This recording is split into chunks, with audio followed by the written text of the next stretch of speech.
Et les gars, je comprends pas votre délire. Des fois, je me demande, mais votre cerveau, il est passé où hein? Parce que, dites-vous, en fait, je comprends pas les mecs qui misent sur des meufs en mode elles vivent avec un haut moyen, dans le sens elles vont jamais au McDo, on prend soin de nous, on va chez le coiffeur, on fait les ongles, enfin bref.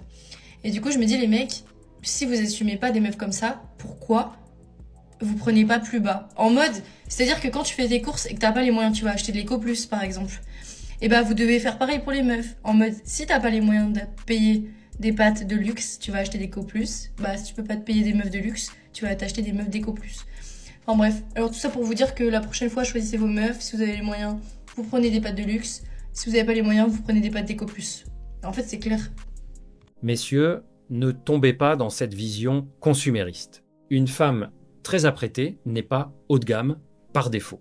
Une femme plus discrète n'est pas discount par défaut. La vraie hiérarchie se joue sur la stabilité, la loyauté, la cohérence. Si tu réduis tout à l'esthétique, tu finiras avec une relation basée uniquement sur l'esthétique, et dans ce cas, ne sois pas surpris si elle, de son côté, te réduit à ton statut, ton argent ou ton utilité. Le respect commence par la manière dont tu conceptualises l'autre. Sachez que toutes les femmes, peu importe à quel point elles t'aiment, peu importe à quel point elles tiennent à toi, peu importe à quel point elles t'envoient des messages toute la journée, peu importe à quel point elles pleurent quand vous vous embrouillez.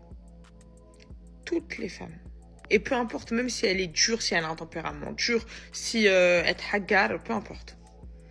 Toutes les femmes, elles ont un ex qui peut les récupérer comme ça. Toutes. Toutes! On appelle ça le titulaire irremplaçable. Ça veut dire que ça, c'est l'ex, il est intouchable. Faut le mettre en vitrine. C'est une statue, faut le mettre dans une vitrine. T'as vu, lui, c'est l'ex. Toi, tu vas faire tous les efforts que tu veux pour qu'elle soit heureuse. Et elle sera même pas heureuse. Tu fais tout, t'es là, t'es gentil, t'es respectueux, t'es droite.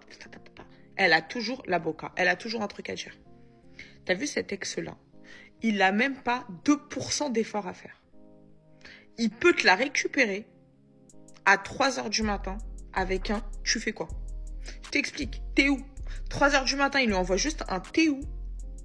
Elle quitte toi, la maison, le chien, le chat, la cheminée. Elle vous éjecte tous. C'est dit.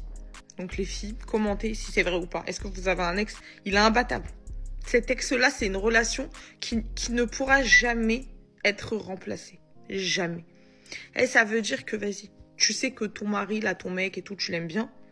Mais tu sais très bien que si ton ex, que t'as dans ton cœur, là, il t'envoie un message. Juste Aïd Moubarak. Pouh, ça va aller très vite. Aïd Moubarak, ça va répondre toi aussi. Ta mère, elle va bien. Ouais, ça te dit quoi? T'es où? C'est tout. C'est tout le monde a un ex qui peut nous récupérer comme ça. Voilà. En général, ta meuf, quand vous avez parlé de vos ex-relations et tout, elle t'a jamais parlé de lui.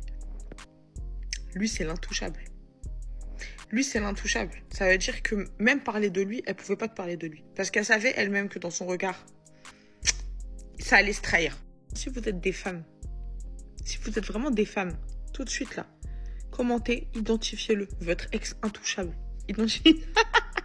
Ne sous-estime jamais un passé non résolu. Si elle parle encore avec émotion d'un ex, observe bien.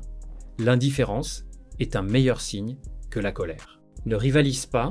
Plus tu essaies de faire mieux que lui, plus tu te positionnes en compétition et la compétition tue la stabilité. Teste la clôture émotionnelle. Une femme prête pour du sérieux parle de son passé avec recul, pas avec tension ou nostalgie. Le vrai danger n'est pas l'ex, c'est l'attachement qu'elle entretient encore avec lui. Vraiment, il y a des gens qui y croient encore là? Il y a vraiment des gens qui se marient encore? Ça existe encore? Ils sont contents en plus, hein. Putain, je savais même pas qu'en 2026, le mariage était toujours d'actualité. Mais c'est bien de garder ce truc-là encore. Se dire que c'est encore possible aujourd'hui. Qu'on peut encore se marier et que ça va durer toute la vie.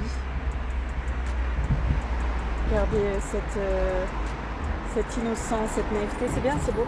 C'est beau, j'aime bien. Franchement, je savais pas que ça existait encore. Hein. Je me rappelais même pas avoir entendu les klaxons de voiture pour célébrer ça, quoi. Ah ouais. Ah ouais. Je pensais pas être surprise encore aujourd'hui, comme quoi, hein. Ah la vie nous réserve beaucoup de surprises, hein. Et vive l'amour. Encore un couple qui finira divorcé dans 3-4 ans et qui se comprend encore, ou si ce n'est déjà fait dans quelques temps. Messieurs, le mariage est un contrat juridique avant d'être une fête. Ne signez rien sans comprendre le régime matrimonial. Le régime de la communauté réduite aux acquêts est le piège par défaut. Protégez vos actifs avant qu'il ne soit trop tard. Deuxième point, l'hypergamie et le coût d'opportunité. Dans un monde d'applications de rencontres, l'offre est infinie. Si votre valeur perçue baisse, ou si elle pense trouver mieux ailleurs, le contrat de mariage ne l'arrêtera pas.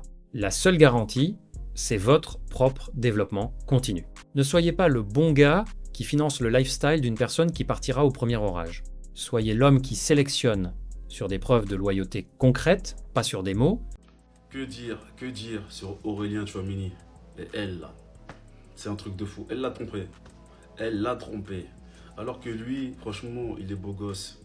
Il est footballeur professionnel et pas au Red Star, même si j'ai rien contre le Red Star. Il joue au Real de Madrid. Il est blindé, il a une bonne élocution, il se comporte bien. Gendre parfait, la vérité, gendre parfait. Il lui donnait 25 000 € par semaine à cette femme-là. 25 000 € par semaine, il lui donnait. Chauffeur privé, il lui a acheté une maison. Mais malgré ça, elle l'a trompé. Qu'est-ce qu'on peut dire que, à part que la femme est une éternelle insatisfaite. C'est une réalité. La femme est une éternelle insatisfaite. Elle ne sera jamais contente de ce qu'elle a. Et c'est dans tout. C'est dans tout. Dans la religion musulmane, on vous apprend quoi? Et même dans les autres religions chrétiennes, etc. Plus tu seras satisfait de ce que le Seigneur t'a donné, plus il va amplifier ce qu'il t'a donné. Tu vois ce que je veux dire? Plus il va te donner plus. Mais elles ne sont jamais contentes. Elles ne sont jamais contentes. Elles veulent un mec blindé. Elles ont ce mec blindé. Elles ne sont pas contentes. Toute ta vie, tu as parlé d'argent. Tu as l'argent. Maintenant, tu cherches l'amour. Ok, pas de problème. On va te donner l'amour. Maintenant que tu as l'amour, elle cherche la beauté. Ok, pas de problème. On va te donner la beauté. Maintenant que tu as la beauté, ce sera toujours pareil. C'est pour ça que je vous dis, mettez-vous avec des femmes qui ont la même vision de vie que vous. Si toi, tu es quelqu'un qui est basé sur l'honneur, la loyauté, les principes, les valeurs, mets-toi avec une femme comme ça, peu importe son physique, peu importe son standing, peu importe ce qu'elle a en termes de beauté. Même si je suis conscient que la beauté est importante, c'est une chose et c'est un fait. Mais il y a des femmes qui sont très belles et leur vision de vie, c'est les principes, loyauté, valeurs, etc., etc. Arrêtez de vous mettre avec des folasses comme ça, je ne comprends pas. Des folasses qui ne sont qu'attirées par ce que vous êtes, pas par qui vous êtes. Vous êtes sûr, vous pouvez être sûr que si Aurélien Tchouameni avait terminé sa carrière dans 3, 5, 6 mois, en moins d'un an, elle se serait barrée. Parce que elle, ce qu'elle recherche, c'est l'oseille. C'est tout, elle ne l'aime pas. C'est l'oseille. Malgré tout ça, en plus elle ne travaille pas, tu fais rien de ta vie. Tu ne travailles pas. C'est ton mec qui te donne tout. Mais calme ton CUL, calme ton CUL, qu'est-ce que t'as? Je comprends pas. Quelle époque. Messieurs, ne confondez jamais attraction opportuniste et loyauté réelle. Une femme attirée par ton argent, ta notoriété ou ton lifestyle restera tant que ces éléments sont dominants. Le jour où il vacille, elle reconsidère tout. Deuxième point crucial, sélectionnez sur les valeurs, pas sur l'apparence ni sur l'ego. La beauté attire. Les principes retiennent. Cherchez une femme qui a quelque chose à perdre si la relation casse réputation, engagement moral, vision commune.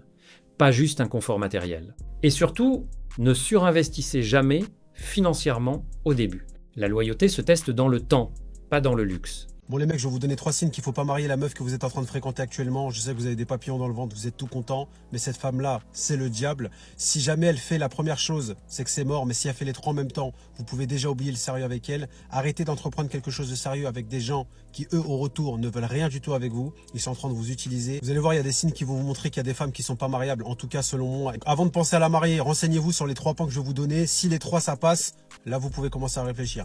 Donc écoutez bien. Première chose, si cette personne a déjà couché avec 1 ou 2 personnes, et je suis gentil, ça peut passer. Si cette personne a un body count qui commence à partir de 3, 4, 5, 6, 7, c'est qu'elle a fréquenté beaucoup de personnes, qu'elle a donné son corps trop rapidement et sa confiance trop rapidement. Je suis désolé, en 2026, on a besoin de personnes qui se respectent un minimum. Si cette personne ne se respecte pas elle-même, elle ne vous respectera jamais. Donc, deuxième chose, si elle met beaucoup trop de photos sur les réseaux sociaux, met trop de stories, elle met son corps en avant, elle met ses atouts en avant, oublie. Troisième chose, et ça c'est très important, si tu vois qu'elle te parle trop de ses ex en mal, déjà si elle te parle de beaucoup d'ex, c'est pas bon signe, c'est qu'elle en a eu beaucoup, mais si elle te parle en mal de tous ses ex, c'est que ça n'a jamais été elle le problème, qu'elle a jamais su se remettre en question et qu'à mon avis, elle va te faire la misère. Je dis, prenez des femmes pas très belles, des femmes discrètes, qui cherchent pas les problèmes, qui ont un petit travail, qui ont confiance en elles, qui sont simples et naturelles, et vous allez aller loin. Messieurs, sélectionnez sur la stabilité, pas sur l'excitation. La beauté attire, la paix retient. Le mariage exige cohérence émotionnelle, discrétion, capacité d'autocritique. Deuxième point, regardez les schémas, pas les promesses. Les gens ne changent pas par amour. Ils révèlent qui ils sont dans la durée. Son passé relationnel, son rapport à l'attention, sa manière de parler des anciens partenaires, tout est déjà là. Ne vous mariez pas avec une projection. Mariez-vous avec une réalité testée. Bon les amis, j'ai une question à vous poser. J'aimerais savoir si je suis une connasse. Oui.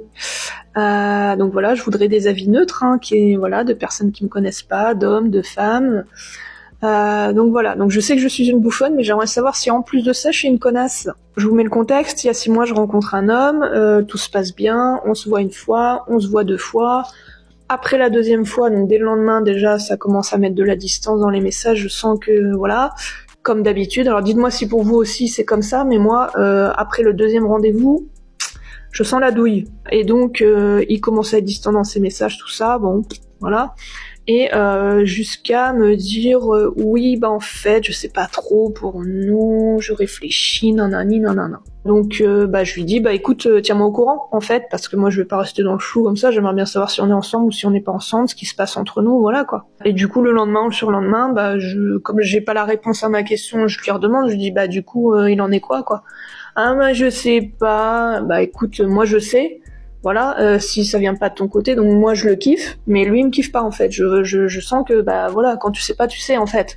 Donc bref, je lui dis écoute, on va pas forcer les choses, c'est comme ça. Ce que je peux te proposer, c'est qu'on se revoie, mais voilà, sans se dire qu'on est ensemble. Proposition qui l'accepte évidemment. Donc on se revoit une 3e fois, ça se passe bien, puis on est censé se revoir une 4e fois, et là tout fout le camp. Le jour même, c'est oui, j'étais bourrée hier, j'ai couché avec ma voisine, je m'en veux, je regrette, nanana. Donc je dis ok, du coup vu qu'on n'est pas ensemble, mais je sais pas, pourquoi tu me dis ça en fait, on se voit ce soir, on se voit pas, qu'est-ce qu'il en est de ta voisine? 1 heure après c'est je suis allée la voir, on a discuté, finalement on est ensemble. D'accord, très bien, donc message auquel je ne réponds pas. Donc là déjà j'étais un petit peu colère quoi. Et le soir même, 19h, il me renvoie tu viens ou pas? Non, je vais pas venir. Et donc il est un peu insistant, oui, ce sera la dernière fois, elle en saura rien, enfin bon. Le mec, je vous explique juste un truc, c'est que, a priori, d'après ce qu'il dit, il recherche une relation sérieuse. C'est pas le comportement d'un mec qui recherche une relation sérieuse, bref. Donc là, il réussit à me mettre en colère, chose rare, parce que d'habitude, je bloque et je passe à autre chose, et voilà, va bien te faire foutre. Et là, il réussit à me mettre en colère, donc je l'insulte un petit peu, il aime ça, il en redemande, il est insistant, machin, jusqu'à ce que je bloque son numéro. Quelques temps plus tard, quelques semaines ou quelques mois plus tard, il m'écrit sur Insta. Je l'envoie chier. Puis il revient sur Insta. J'avais pas dû le bloquer, je le renvoie chier, je le bloque. Puis il revient dernièrement, là, sur Messenger, c'était le mois dernier, il y a pas très longtemps, là. Et du coup, au niveau timing, je suis plus dans le même mood, tout ça. Donc ces 6 derniers mois, moi, j'étais toujours en mode appli de rencontre, je fais des rencontres, machin. En fait, j'ai saturé. Là, moi, c'est bon, j'ai eu ma dose. Donc j'ai saturé, j'ai supprimé les profils sur les applis de rencontre, tout ça. Et donc lui, il revient à ce moment-là. Donc, comme une bouffonne que je suis, je lui réponds. Je pense qu'au départ, si je lui répondais, c'était pour m'occuper, en fait. ni plus ni moins. C'était pas du tout dans l'optique de le revoir, mais pas du tout. Donc j'étais très froide dans mes messages. Là, j'ai essayé de savoir, qu'est-ce que tu veux en fait, mec. Comprends pas. Donc il s'est remis en question, il regrette, il est désolé, il veut faire les choses différemment, prendre son temps, mieux me connaître, et blabla, et blabla. Donc au début, je suis très froide dans mes messages, mais il réussit à avoir ce qu'il veut, parce que je suis une bouffonne. Et donc on finit par se revoir. Donc on s'est revus il y a 2 semaines, tout s'est bien passé, donc je lui ai reposé les questions que je lui avais déjà posées par message, mais pour être sûr de qu'est-ce que tu veux en fait, voilà. Il m'explique qu'en septembre, il m'a enchaîné moi avec sa voisine, qu'il a enchaîné avec une meuf de la danse. Il s'est inscrit à la bachata. En septembre, on s'inscrit pas à la bachata pour apprendre la bachata. Faut pas être con. Et donc en fait, quand on s'est rencontrés lui et moi, il avait déjà des vues sur une meuf de la danse. Et donc j'ai l'impression que ce mec, dès qu'il voit une meuf qui lui plaît, il faut qu'il la saute. Voilà, voilà. Moi je croise des mecs qui me plaisent, et du coup j'ai pas besoin de coucher avec. Enfin bref. Donc là il me ressort les mêmes chansons, qu'il veut mieux me connaître, nanani nanana. On passe un bon moment, tout se passe bien. On se revoit 1 semaine après, donc à savoir le week-end dernier. Donc dimanche on se revoit, pareil, ça se passe bien. Du coup dimanche je lui demande quand est-ce qu'on se revoit, il me dit jeudi, ok. Je lui avais aussi dans la discussion dit que voilà mon anniversaire c'était mardi 10 mars, mais je lui ai pas dit pour qu'il me le souhaite, mais si vous voulez c'était dans la discussion. Bon, je me suis dit vu qu'il fait son gros lèche, voilà, mais non en fait il fait plus du tout son gros lèche. Maintenant il fait plus du tout son gros lèche. Donc ça c'était dimanche, on se revoit. Donc mardi j'espérais un petit message que je n'ai pas eu. Donc on s'écrit dans la semaine, mais j'ai pas eu de bon anniversaire quoi. Donc je suis passée outre. Je dis ok, je suis pas une connasse, je vais laisser, c'est pas grave. Il oublie mon anniversaire. Je lui ai dit il y a 2 jours que je lui ai rappelé encore il y a 2 jours, mais c'est pas grave. Bref, donc j'étais un peu saoulée, mais c'est pas grave. Je lui avais dit que je me faisais tatouer aussi mercredi, donc s'il était en mode gros lèche, il aurait pas oublié. Sauf que là, vu qu'il est plus en mode gros lèche parce qu'il a obtenu ce qu'il voulait et que du coup, maintenant il s'en bat les couilles de ma gueule, du coup il a zappé, voilà. Donc il me demande pas si ça s'est bien passé, tout ça, rien du tout, rien à branler de ma gueule.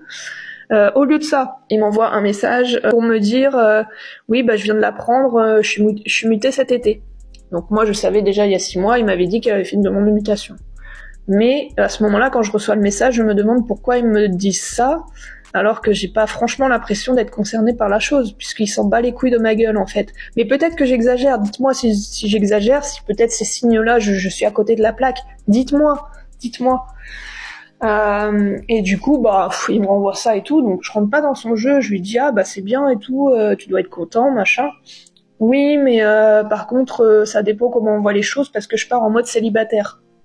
C'est quoi le problème en fait? Tu comptais partir en mode en couple, trouver une meuf et essayer de la convaincre de venir avec toi. Mais c'est mieux si tu pars célibataire et que tu trouves une meuf à Tours en fait, mec. Je sais pas. Là, je comprends que moi, rien à branler quoi. Voilà.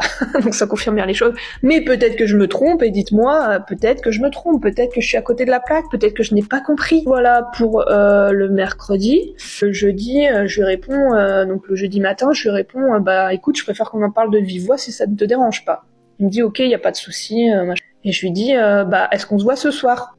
Oui, du coup je sais pas parce que j'ai une sortie de prévue avec mes collègues, mais c'est pas sûr, donc je te redis au plus vite. Donc il a complètement zappé qu'il m'avait prévu jeudi soir, du coup.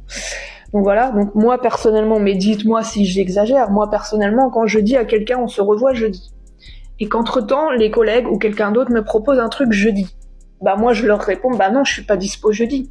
Bon, bref, on n'est pas tous sur la même longueur d'onde, je pense, mais peut-être que je suis une connasse, je sais pas.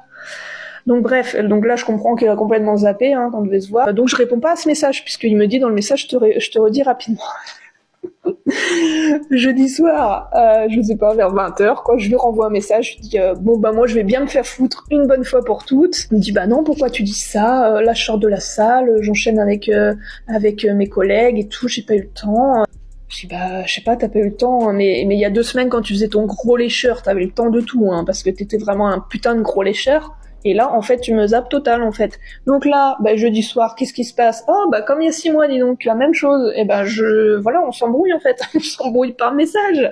Voilà, je lui dis, en plus, t'as zappé mon anniversaire, t'as zappé que je me faisais tatouer. Il y a 2 semaines, voilà, t'aurais pas zappé parce que t'étais en mode lécheur, et là tu t'en bats les couilles. Non, je suis pris par le travail, non. Mais il y a 2 semaines t'étais pas pris par le travail, arrête ton cinéma, bref.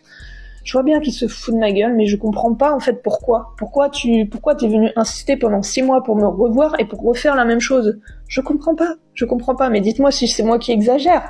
Peut-être que, voilà, c'est pas grave, finalement, c'est pas si grave de se foutre de ma gueule et de me prendre pour une conne. Peut-être que c'est pas si grave en fait.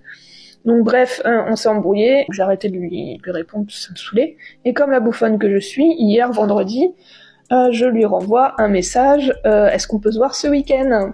Voilà. Et donc il me répond, je pensais que tu m'avais bloqué, j'ai mon fils ce week-end, donc si on se revoit, ce sera dimanche soir, après je l'ai déposé. Message auquel j'ai répondu juste ok. Voilà. Donc je sais pas. Moi j'aimerais le revoir parce que quand on est ensemble, ça se passe bien, en fait. J'ai pas envie d'aller le voir en mode genre pour arranger les choses. Je sais qu'on n'est pas ensemble et qu'on sera jamais ensemble. J'ai bien compris. Mais dites-moi si en fait c'est juste j'exagère, si c'est pas grave. Peut-être j'aurais pas dû l'embrouiller parce que c'est pas grave. Peut-être que je suis juste une connasse. Je sais pas, dites-moi. Mais en tout cas, je suis une bouffonne, ça c'est sûr. Ça j'ai aucun doute. Messieurs, observez bien ce type de dynamique. Un homme qui garde une femme en rotation floue contrôle le tempo. Il revient quand il veut, il disparaît quand il veut, il investit juste assez pour maintenir l'accès, mais attention, ce type de gestion fonctionne à court terme. À long terme, il détruit la crédibilité masculine. Si vous voulez du sérieux, soyez clair. Si vous voulez du léger, assumez-le sans manipuler. Le vrai pouvoir masculin n'est pas dans le flou, il est dans la cohérence.